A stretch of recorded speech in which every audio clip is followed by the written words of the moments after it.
Hello friends, team summer हिल की ओर से मैं निरंजन कुमार आप सभी का वेलकम करता हूं। आज हम लोग सीटेट के सीडीपी में बढ़ेंगे 16वें अध्याय की ओर, बच्चों में सोचना एवं सीखना। अभी तक हमारा जो सीडीपी का सेक्शन था, सेक्शन ए और सेक्शन बी, ये दोनों सेक्शंस कंप्लीट हो गए हैं।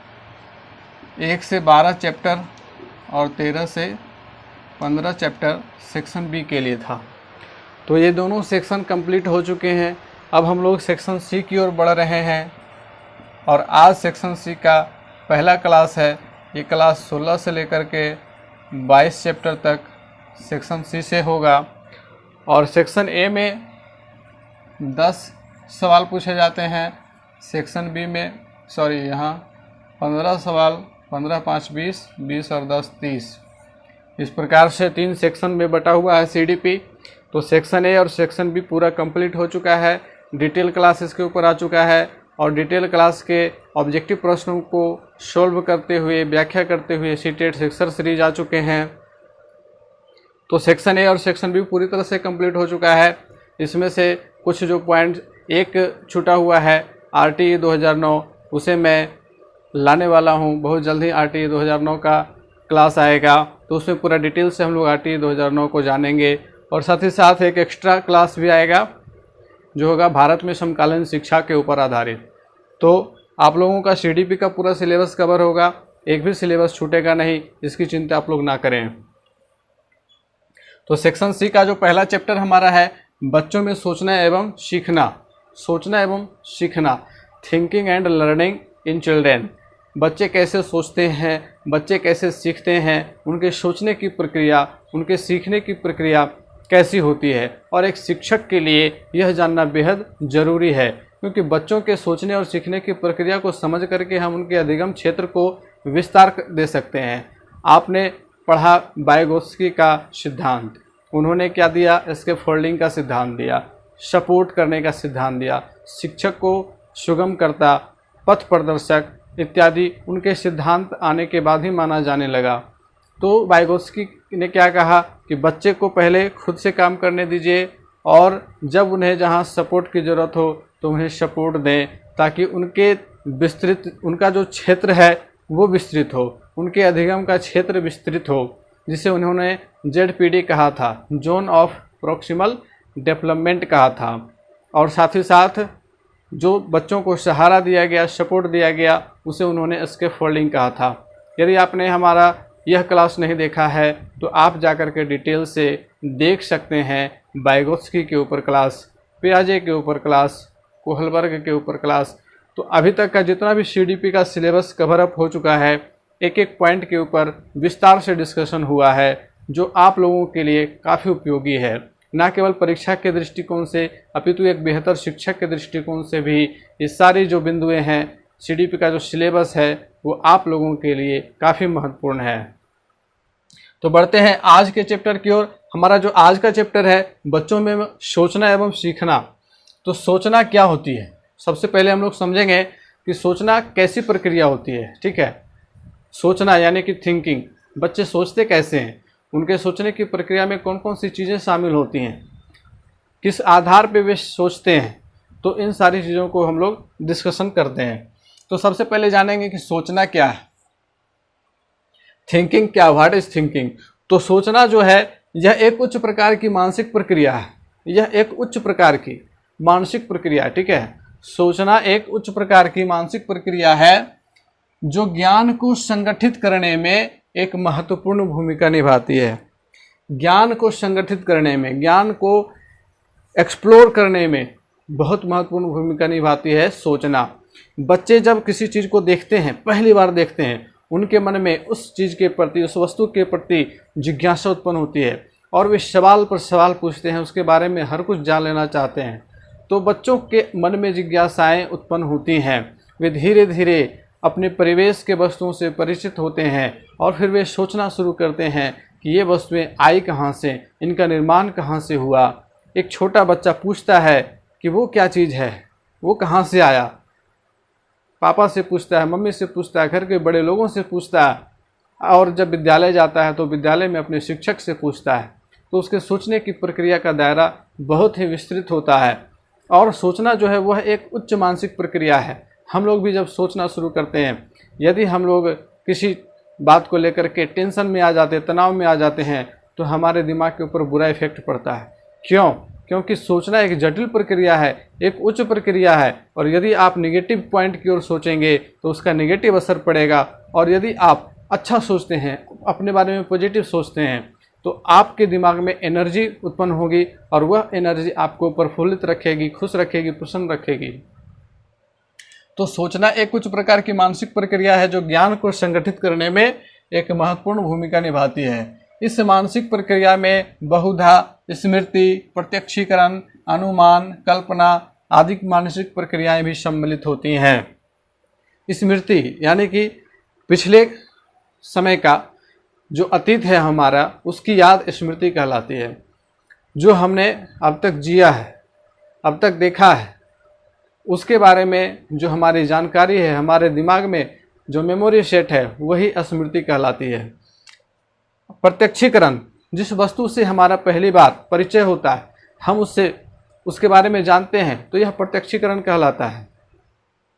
अनुमान, किसी चीज़ के बारे में अनुमान लगाना, आसमान में घिरते बादल को देख करके वर्षा का अनुमान लगाना कि वर्षा होने वाली है, तो ये क्या एक अनुमान है। कल्पना, किसी चीज़ के बारे में कल्पना करना, सोचने लग जाना। तो ये सारी चीज़ें शामिल होती हैं सोचने की प्रक्रिया में। अब बढ़ते हैं आगे कि बालकों में सोचने की प्रक्रिया किन आधारों पे होती है। What are the basis on which a child think, है ना। एक बच्चा किन आधारों पर सोचता है उसके बारे में समझते हैं। तो सबसे पहला हमारा जो पॉइंट है, प्रत्यक्षीकरण के आधार पर, प्रत्यक्षीकरण के आधार पर सोचना, ये सबसे पहला और सबसे बेसिक चीज़ है। क्योंकि जब बच्चा अपने परिवेश में आता है, वातावरण में आता है, संसार को देखता है, विभिन्न चीज़ें, पेड़ पौधे, जीव जंतु, घर, सड़क, गली, नाला, नाली, नल, बहुत सारी चीज़ों को देखता है। उन सारी चीज़ों के बारे में वो जानना चाहता है, प्रत्यक्षीकरण करता है, उनसे प्रत्यक्ष होता है, उसके बारे में सीखता है। किसी पौधे को देखता है, उसके बारे में जानकारी लेता है। किसी फल को देखता है, उसे टेस्ट करता है, उसके बारे में सीखता है। और यदि उसे अच्छा लगता है तो वह और ज़्यादा मांगता है। तो ये सारी जो चीज़ें हैं वो प्रत्यक्षीकरण है। कि एक बच्चा जब नई नई चीज़ों को देखता है, उससे परिचय लेता है अपना, तो यह प्रत्यक्षीकरण कहलाता है। और प्रत्यक्षीकरण के आधार पर उसमें सोचने की क्षमता का विकास होता है। वह सोचता है कि ये सारी चीज़ें कहाँ से आई, इनका निर्माण कैसे होगा, किसने बनाया इसे। अगला पॉइंट है कल्पना के आधार पर सोचना। बच्चे कल्पना के आधार पर सोचते हैं। बहुत सारी कहानियाँ, कविताएं कल्पना के आधार पर लिखी जाती हैं। बच्चे भी कल्पना करते हैं उन कहानियों को सुनने के बाद, उन कविताओं को सुनने के बाद। उनके मन में भी, उनके मस्तिष्क में भी कल्पनाएं जन्म लेती हैं। वे भी एक नया वितान बनाते हैं। तो ये जो कल्पना के आधार पर है, उम्मीद है कि आप लोगों को समझ में आ गया होगा। तीसरा जो पॉइंट है प्रत्ययों के आधार पर सोचना। प्रत्ययों यानी कि कॉन्सेप्ट्स, प्रत्ययों के आधार पर सोचना। बालक जब बड़ा होता है, उसके मस्तिष्क की जो क्षमताएं बढ़ने लगती हैं, उसकी योग्यता बढ़ती है, तो प्रत्ययों के आधार पर वो सोचना शुरू करता है। जब वो 6ठी, 7वीं, 8वीं कक्षा में आ जाता है तो उसके दिमाग में कॉन्सेप्ट्स विस्तृत होने लगते हैं, कॉन्सेप्ट्स विकसित होते हैं। और उन कॉन्सेप्ट्स के आधार पर वह मूर्त से अमूर्त चीज़ों को सीखना शुरू करता है। गणित में संख्याओं की क्रिया, बीजगणित की क्रियाएं, अज्ञात राशियों को ज्ञात करने की क्षमताएं उनमें तभी विकसित होती हैं जब उनमें प्रत्ययों के आधार पर सोचने की क्षमता आ जाती है। तर्क के आधार पर सोचना अगला पॉइंट है। तर्क के आधार पर सोचना, डिस्कशन करना किसी पॉइंट के ऊपर, उसके बारे में क्या अच्छा है, क्या बुरा है, क्या गलत है, क्या सही है, क्या उचित है, क्या अनुचित है, इन सब चीज़ों के आधार पर सोचना क्या कहलाता है, तर्क के आधार पर सोचना। इसके बाद है तर्कना। तर्कना का मतलब रीजनिंग के आधार पर सोचना। यह 2 प्रकार का होता है, एक निगमनात्मक होता है, एक आगमनात्मक होता है। अर्थात डिडक्टिव और inductive, deductive method and inductive method, ये 2 प्रकार के तर्कना के प्रकार हैं, यानी कि रीजनिंग के प्रकार है। रीजनिंग के आधार पर सोचना। जब बच्चे और ज़्यादा बड़े हो जाते हैं और ज़्यादा उनका दिमाग डेवलप कर जाता है, तो उनमें रीजनिंग करने की क्षमता आती है। और इसी क्षमता को टेस्ट करने के लिए रीजनिंग का एक सिलेबस है जो आप लोगों को विभिन्न प्रकार के एग्जामिनेशन में पूछा जाता है। रेलवे की परीक्षा हो, बैंकिंग की परीक्षा हो, एसएससी की परीक्षाएं हो, इन सब में रीजनिंग्स होते हैं। तो रीजनिंग के आधार पर सोचने की क्षमता उत्पन्न होती है। छठा है अनुभव के आधार पर सोचना। पर्सनल एक्सपीरियंस अपने परिवेश से, अपने वातावरण से अंतःक्रिया करके बच्चों में एक्सपीरियंस आता है, अनुभव आता है। यदि मान लीजिए कि कोई बच्चा है जिसने आग को गलती से छू लिया, तो उसे अनुभव हो जाता है कि आग छूने से हाथ जल जाता है, तो वह दोबारा आग को नहीं छूता है, उसके अंदर अनुभव आ गया। अब जो दूसरा बच्चा अगर उस आग के पास जाएगा तो उसे वो मना करेगा। तो इस तरह की जो चीज़ें हैं अनुभव के आधार पर होती हैं, एक्सपीरियंस के आधार पर। तो एक्सपीरियंस के आधार पर वो सोचता भी, अनुभव के आधार पर सोचता है। अगला जो पॉइंट है रुचि और जिज्ञासा। चीज़ों के बारे में रुचि रखना। विभिन्न प्रकार की चीज़ें हैं और रुचियों के भी विभिन्न प्रकार हैं। भोजन की रुचि, संगीत की रुचि, खेल की रुचि, पढ़ाई की रुचि, रुचियों का विविध प्रकार है। रुचि का कोई एक प्रकार है नहीं।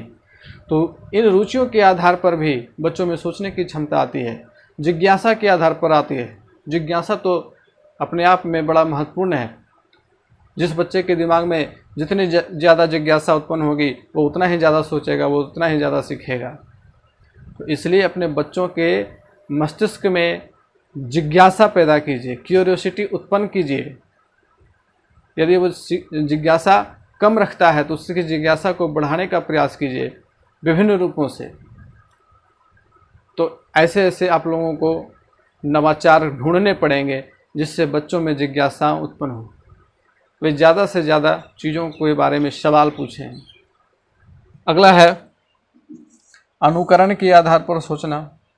बड़ों को देख करके वे सीखते हैं, समाज को देखते हैं, उससे सीखते हैं, वातावरण में जो चीज़ें घटित होती हैं उसका अनुकरण वे करते हैं। तो अनुकरण के आधार पर भी बच्चे सोचते हैं और सीखते भी हैं। तो ये था हमारा इतना सारा पॉइंट। इन सब के आधार पर बच्चों में सोचने की प्रक्रिया उत्पन्न होती है। तो ये बहुत ही जटिल मानसिक प्रक्रिया, इसीलिए इसे कहा गया है कि उच्च प्रकार की यह मानसिक प्रक्रिया है और यह जटिल भी है। तो चलिए बढ़ते हैं अब अगले पॉइंट, आगे बढ़ते हैं अगले पॉइंट की ओर। हमारा अगला पॉइंट है बच्चे कैसे सीखते हैं, सीखने की प्रक्रिया बच्चों में कैसे होती है। लर्निंग, अधिगम। तो अधिगम के ऊपर एक और क्लास आ चुका है, पहले ही शुरुआती क्लास में ही अधिगम का क्लास आया था। तो उसमें भी आप लोग जा कर के देख सकते हो कि अधिगम के बारे में डिटेल से मैंने चर्चा की थी। अधिगम की परिभाषाएं क्या है, अधिगम क्या होता है। खैर हम लोग यहाँ भी सीखेंगे कि बच्चे कैसे सीखते हैं, सीखने की प्रक्रिया क्या होती है। तो बच्चे जो सीखने की जो मुख्य प्रक्रिया होती है वो अभ्यास से सीखते हैं, अनुभव से सीखते हैं और प्रशिक्षण से सीखते हैं। और सीखना क्या है, तो सीखना एक ऐसी प्रक्रिया है जिसके तहत बच्चों के व्यवहार में अस्थायी परिवर्तन आता है। याद रखेंगे, अस्थायी परिवर्तन आने को ही सीखना कहते हैं, अधिगम कहते हैं। जैसे कोई बच्चा आग को छू लेता है और उसका हाथ जल जाता है, तो उसने अपने अनुभव से सीखा कि आग को छूने से हाथ जल जाता है, अब दोबारा वो कभी नहीं छुएगा आग को। तो यह उसके व्यवहार में अस्थायी परिवर्तन आ गया। अभ्यास के द्वारा किसी चीज़ को बार बार करने से, मैथमेटिक्स बच्चे कैसे सीखते हैं, बार बार अभ्यास करने से, बार बार प्रैक्टिस करने से गणित सीखते हैं। और फिर सीखने के बाद उनके व्यवहार में यह अस्थायी परिवर्तन आ जाता है। जोड़ की प्रक्रिया को सीख लेते तो फिर भूलते नहीं, घटाव की प्रक्रिया को सीख लेते फिर भूलते नहीं है। तो जब अस्थायी परिवर्तन आ जाता है तो इसी को सीखना कहते हैं। तीसरा है प्रशिक्षण। प्रशिक्षण के द्वारा, ट्रेनिंग के द्वारा आप लोगों ने शिक्षक प्रशिक्षण लिया, शिक्षक बनने का प्रशिक्षण लिया, तो आपके व्यवहार में भी अस्थायी परिवर्तन आया है कि आप एक शिक्षक के रूप में उभर कर सामने आए। जो लोग शिक्षक का प्रशिक्षण नहीं लिए हैं और जिन लोगों ने लिया है, तो दोनों में डिफरेंस तो है ना। एक प्रशिक्षित शिक्षक जिस ढंग से बच्चों को पढ़ा सकता है, अप्रशिक्षित शिक्षक उस ढंग से नहीं पढ़ा सकता है। क्योंकि प्रशिक्षण के दौरान बच्चों के व्यवहार के बारे में, बच्चों के संदर्भ में सारी चीज़ों का विस्तृत अध्ययन है। कैसे पढ़ाना है, क्या पढ़ाना है और कितना पढ़ाना है। तो जिन लोगों को यह मालूम है वे प्रशिक्षित हैं, जिन लोगों को नहीं मालूम है वे अप्रशिक्षित हैं। तो अभ्यास के द्वारा भी प्रशिक्षण आ जाता है, पढ़ाते पढ़ाते भी प्रशिक्षण आ जाता है खुद से ऑटोमेटिक, जैसे एकलव्य ने प्रशिक्षण लिया था। तो सीखना क्या है, तो इस संदर्भ में कुछ मनोवैज्ञानिकों ने अपने विचार दिए हैं, आइए देख लेते हैं उनको। फ्रेंडसन ने क्या कहा, सीखना अनुभव या व्यवहार में परिवर्तन है। सीखना अनुभव या व्यवहार में परिवर्तन है। जब आपके अनुभव में या आपके व्यवहार में परिवर्तन आ जाता है तो समझिए कि आपने लर्न किया, सीखा है। गेट्स ने क्या कहा, अनुभव द्वारा व्यवहार में रूपांतर लाना ही अधिगम है। अनुभव के द्वारा, एक्सपीरियंस के द्वारा व्यवहार में रूपांतर लाना, व्यवहार में परिवर्तन लाना, यही अधिगम कहलाता है। ईएपील ने क्या कहा, अधिगम व्यक्ति में एक परिवर्तन है जो उसके वातावरण के परिवर्तनों के अनुसरण में होता है। वातावरण के जो परिवर्तन होते हैं उसके अनुसरण में, उसके अनुकरण में व्यक्ति के व्यवहार में जो परिवर्तन होता है वो सीखना है, अधिगम है। क्रो एवं क्रो महोदय ने जो परिभाषा दी, इन्होंने क्या कहा कि सीखना आदतों, ज्ञान एवं अभिवृत्तियों का अर्जन है।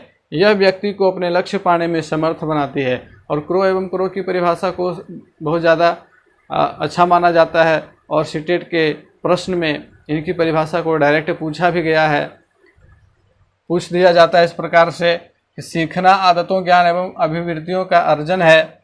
यह परिभाषा किसके द्वारा दी गई है, तो उनमें से एक ऑप्शन रहेगा क्रो एवं क्रो का। तो इन्होंने क्या कहा कि सीखना आदतों, ज्ञान एवं अभिवृत्तियों का अर्जन है। जब मनुष्य अपने अंदर आदतें, ज्ञान और अभिवृत्ति, अभिवृत्ति का मतलब क्या होता है, एटीट्यूड ग्रहण करता है, अर्जित करता है, तो वह लर्न करता है और यह व्यक्ति को अपने लक्ष्य को पाने में समर्थ बनाती है। व्यक्ति अपने लक्ष्य को तभी पा सकता है जब वह कुछ लर्न करेगा, सीखेगा। बिना सीखे तो लक्ष्य को पा नहीं सकता है। आप लोग बिना सीटेट की तैयारी किए हुए, बिना इसके सिलेबस को सीखे हुए, बिना इसके प्रश्नों का अभ्यास करने को सीखे हुए कैसे एग्ज़ाम पास कर सकते हो। तो सीखना क्या है, आदतों, ज्ञान एवं अभिवृत्तियों का अर्जन है। ये किन्होंने कहा, क्रो एवं क्रो ने कहा। अब आगे चलते हैं अधिगम की परिभाषा। मैंने शुरू में चर्चा की कि अभ्यास, अनुभव एवं प्रशिक्षण के द्वारा व्यक्ति के व्यवहार में आए अस्थायी परिवर्तन को अधिगम कहते हैं। अस्थायी परिवर्तन कुछ अन्य कारणों से भी आ सकते हैं, जैसे किसी का एक्सीडेंट हो जाता है, पैर टूट जाता है, तो व्यक्ति में अस्थायी परिवर्तन आ गया। लेकिन व्यवहार में अस्थायी परिवर्तन आ तो उसके शरीर में परिवर्तन आने को अधिगम नहीं कहेंगे। वहाँ पे उसका शारीरिक रूप बदल गया, लेकिन व्यवहार में परिवर्तन आना चाहिए। जैसे मैंने बालक का उदाहरण दिया कि उसने आग को पकड़ लिया था, तो उसके व्यवहार में परिवर्तन आया ना, कि उसने अब सीख लिया कि आग से हाथ जल जाता है। आप जब वर्षा के समय बाहर जाते हो, बिजली चमकती है तो आप छुप जाते हो, किसी ऐसे मजबूत छत के नीचे छुप जाते हो जहां बिजली गिरने की संभावना कम रहती है। तो यह क्या है, वातावरण की अंतःक्रिया से आपके अंदर अधिगम आया। वातावरण की अंतःक्रिया के द्वारा आपने अनुभव प्राप्त किया और उस अनुभव से आपने सीखा। तो ये सारी चीज़ें जो हैं अधिगम के अंतर्गत आती हैं। अब है बच्चों के सीखने के नियम। बच्चों में सीखने के नियम क्या क्या होते हैं, तो इस संदर्भ में थॉर्नडाइक ने बच्चों के सीखने के संदर्भ में मुख्य रूप से 3 नियमों का प्रतिपादन किया है। पहला नियम है तत्परता का नियम, अभ्यास का नियम और प्रभाव या संतोष का नियम। तो ये 3 नियम को समझ लेंगे। तत्परता का नियम क्या होता है, कुछ बच्चे जो क्लास में बैठे हुए हैं, पढ़ने के लिए आए हैं, तो वे सीखने को तत्पर रहते हैं। वे पहले से क्यूरियस रहते हैं, जिज्ञासु रहते हैं कि सर आज आएंगे, गणित में मैं सर से सवाल पूछूंगा या विज्ञान में मैं सर से इस एक्सपेरिमेंट को समझूंगा। तो वे पहले से तत्पर होते हैं। आप लोग यहाँ देखने आए हैं क्लास, हमारा क्लास आप लोग देखने आए हैं, तो यह तत्पर होकर के आए हैं कि आज हमें सीखना है। सर क्या बताएंगे ये हम सीखेंगे, जानेंगे, समझेंगे, हमारा कॉन्सेप्ट क्लियर होगा। तो आप यदि तत्पर हो तो आप फटाफट सीखते चले जाओगे। तो यह तत्परता का नियम कहलाता है, जिसे थॉर्नडाइक ने दिया है। दूसरा है अभ्यास का नियम। थॉर्नडाइक का अभ्यास का नियम कहता है कि बार बार अभ्यास करने से, बार बार प्रैक्टिस करने से मनुष्य सीख जाता है। इसके अगले अध्याय में हम लोग थॉर्नडाइक के प्रैक्टिकल को जानेंगे। इन्होंने एक गोरिल्ले के ऊपर एक बिल्ली के ऊपर प्रैक्टिकल किया था। एक बिल्ली को इन्होंने एक बक्से में बंद कर दिया था और बक्से के बाहर एक रोटी का टुकड़ा रखा था और बक्से के अंदर बक्से का जो दरवाज़ा खोलने की जो टेक्निक थी उसमें एक चिटकिनी इस प्रकार से लगाई गई थी, यदि उस पर पंजा मारती बिल्ली तो दरवाज़ा खुल जाता। और बक्सा चारों ओर शीशे का था जिससे कि आर पार आसानी से दिखाई पड़े। तो जब बिल्ली को रोटी दिखलाई गई तो बिल्ली के अंदर उद्दीपन अनुक्रिया हुई। उद्दीपन अनुक्रिया का सिद्धांत भी इसे कहते हैं, थॉर्नडाइक का ही सिद्धांत है ये। तो बिल्ली के अंदर अनुक्रिया उत्पन्न हुई कि मुझे रोटी खानी है। अब रोटी तक पहुंचना है कैसे? बक्सा चारों ओर से बंद है, चारों ओर शीशा लगा हुआ है। बिल्ली जो है पंजा इधर मारती है उधर मारती है। एक बार गलती से, उसे तो नहीं पता है कि इस चिटकिनी पे हाथ मारने से दरवाज़ा खुल जाएगा, लेकिन गलती से वह हाथ मारती है और दरवाज़ा खुल जाता है। बिल्ली बाहर आती है। थॉर्नडाइक महोदय फिर से बिल्ली को बक्से में बंद करते हैं। बिल्ली फिर इधर उधर पंजा मारती है और फिर गलती से उसका हाथ चिटकिनी पे लगता है। तो यह प्रक्रिया लगातार दोहराई जाती है और एक समय ऐसा आ जाता है जो बिल्ली को एक या दो ही प्रयास में चिटकिनी वो खोल लेती है। तो अभ्यास का नियम इन्होंने दिया। इन्होंने बताया कि बार बार अभ्यास करने से, बार बार प्रैक्टिस करने से बच्चा सीखता है। करत करत अभ्यास के जड़मति होत सुजान, कहावत भी है हमारे यहाँ। अगला है प्रभाव या संतोष का नियम। प्रभाव, इफेक्ट, बच्चों के ऊपर जब किसी चीज़ का प्रभाव पड़ता है या आप मोटिवेट कर रहे हो, बच्चों को मोटिवेशन दे रहे हो, भगत सिंह की कहानी सुना रहे हो, महात्मा गांधी की कहानी सुना रहे हो, एपीजे अब्दुल कलाम की कहानी सुना रहे हो कि वे बचपन में ऐसे सीखते थे, जेम्स वाट की कहानी सुना रहे हो, न्यूटन की कहानी सुना रहे हो कि उन्होंने जब सेब को गिरते हुए देखा तो उनके मन में सवाल आया कि सेब नीचे कैसे गिरा, ऊपर क्यों नहीं गया, तो उन्होंने गुरुत्वाकर्षण का सिद्धांत खोज दिया। तो बच्चों के अंदर प्रभाव पड़ता है। जो मोटिवेशन हम लोग देते हैं तो बच्चे उससे प्रभावित होते हैं और तब उनमें भी सीखने की प्रवृत्ति उत्पन्न होती है। तो यह जो है प्रभाव या संतोष का नियम कहलाता है। संतोष का नियम कहने का मतलब हुआ कि बच्चे उन्हीं चीज़ों को सीखना चाहते हैं जो उनके लिए हितकारी हो, जो उनके लिए अच्छा हो, जिसको सीखने के बाद उनमें संतोष की भावना उत्पन्न हो। तो यह संतोष का नियम भी कहलाता है। आगे है कि CL हल के द्वारा सीखने का प्रबलन सिद्धांत दिया गया। सीखने का प्रबलन सिद्धांत दिया गया CL हल के द्वारा। इन्होंने सीखने का आधार आवश्यकता की पूर्ति की प्रक्रिया को बताया। इन्होंने क्या कहा कि व्यक्ति या बच्चा तभी सीखता है जब उसे सीखने की आवश्यकता हो। किसी चीज़ की आवश्यकता जब पड़ेगी, कहा गया है necessity is the mother of invention, आवश्यकता ही आविष्कार की जननी है। तो आवश्यकता की पूर्ति की प्रक्रिया को इन्होंने क्या कहा? सीखना कहा।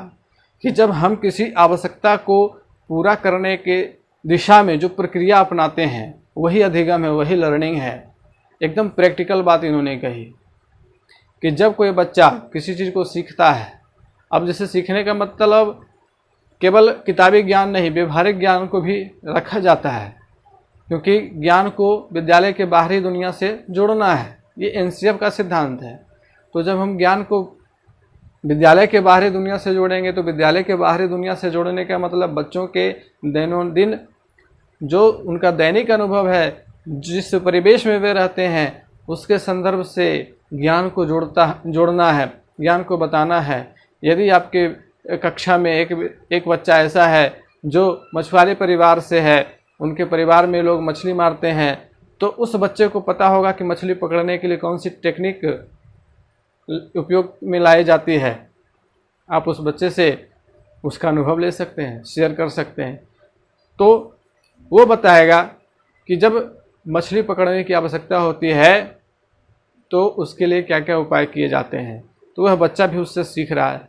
तो सीखने की जो प्रक्रिया होती है वह आवश्यकता की पूर्ति की प्रक्रिया भी होती है। अब बढ़ते हैं हम लोग अगले टॉपिक की ओर।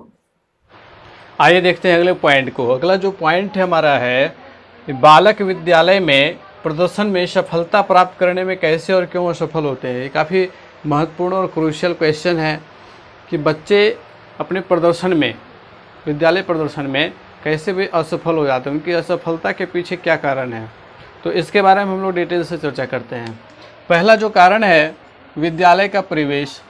विद्यालय का परिवेश अगर बेहतर नहीं है, विद्यालय का इंफ्रास्ट्रक्चर बेहतर नहीं है, विद्यालय में अच्छे शिक्षक नहीं हैं, विद्यालय में विषयवार शिक्षक नहीं हैं, विद्यालय में रूटीन से पढ़ाई नहीं होती है, तो इस तरह की जो बहुत सारी समस्याएं हैं तो वो विद्यालय के परिवेश से संबंधित हैं। और यदि ऐसी समस्याएं विद्यालय में मौजूद हैं तो विद्यालय के जो बच्चे होंगे वो विद्यालयी प्रदर्शन में असफल होते रहेंगे।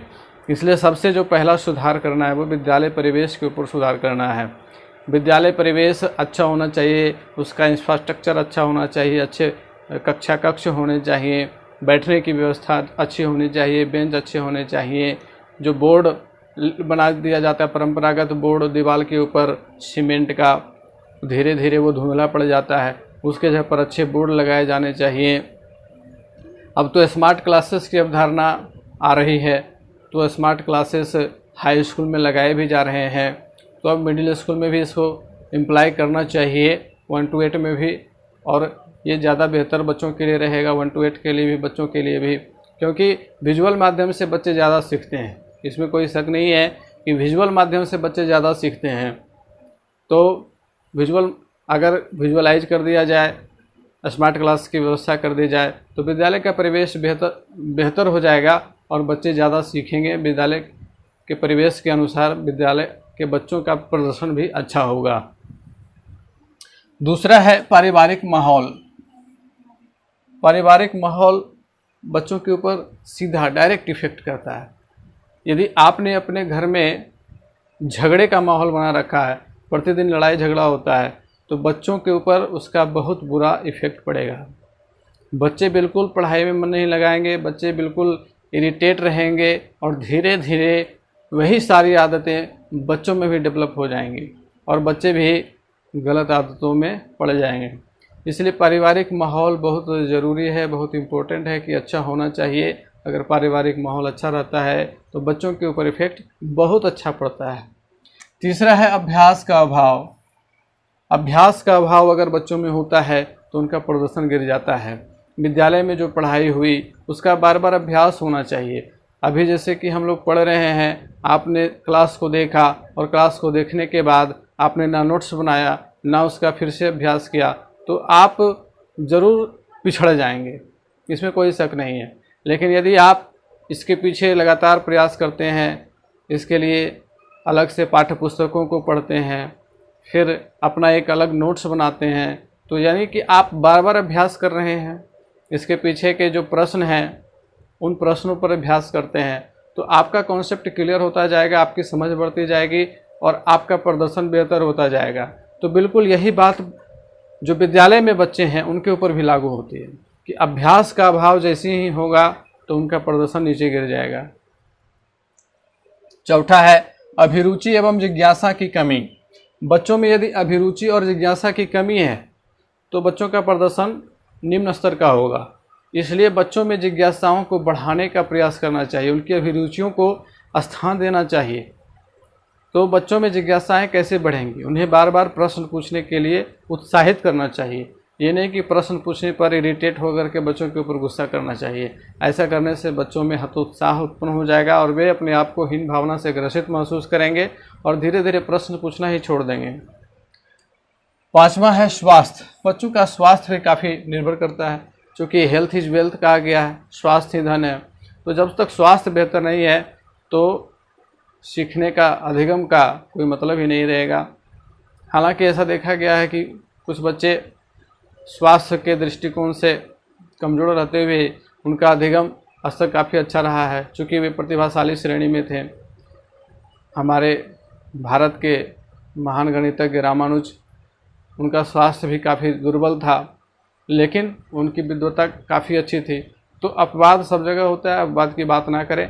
अगर जनरली बच्चों का स्वास्थ्य गड़बड़ रहेगा तो उनके अधिगम स्तर में गिरावट आएगी। कक्षा का वातावरण, इन्वायरमेंट ऑफ क्लास, कक्षा का वातावरण कैसा है, जो शिक्षक आए पढ़ाने के लिए वे कैसे हैं, ये सारा डिपेंड करता है बच्चों के अधिगम स्तर को उठाने और गिराने दोनों में। यदि कक्षा का वातावरण बेहतर होगा, शिक्षक का व्यवहार अच्छा होगा, तो कक्षा में जो भी बच्चे हैं उनके ऊपर गुड इम्प्रेशन पड़ेगा, और गुड इम्प्रेशन जब पड़ेगा तो बच्चे सीखेंगे, और यदि बैड इम्प्रेशन पड़ेगा तो बच्चे नहीं सीखेंगे। 7वां है शिक्षण विधियां एवं युक्तियां। बच्चों को पढ़ाने के लिए जो शिक्षण विधियों का प्रयोग किया जा रहा है, जिन युक्तियों का प्रयोग किया जा रहा है, वे भी अफेक्ट करती हैं। जैसे यदि किसी विषय को पढ़ाने के लिए, विज्ञान विषय को पढ़ाने के लिए शिक्षक केवल लेक्चर दे रहे हैं, केवल और केवल व्याख्यान विधि का प्रयोग कर रहे हैं, तो उससे बच्चों में अधिगम स्तर ज़्यादा विकसित नहीं होगा, क्योंकि विज्ञान जो विषय है वह ज़्यादा से ज़्यादा क्रियाकलाप के ऊपर, गतिविधि के ऊपर, प्रोजेक्ट के ऊपर आधारित है। तो विज्ञान विषय में उन सारी चीज़ों का प्रयोग करना चाहिए जिससे कि बच्चे प्रैक्टिकली सीख सकें चीज़ों को। 8वां है प्रेरणा एवं मार्गदर्शन का अभाव। ये भी बड़ा इम्पोर्टेंट टॉपिक है।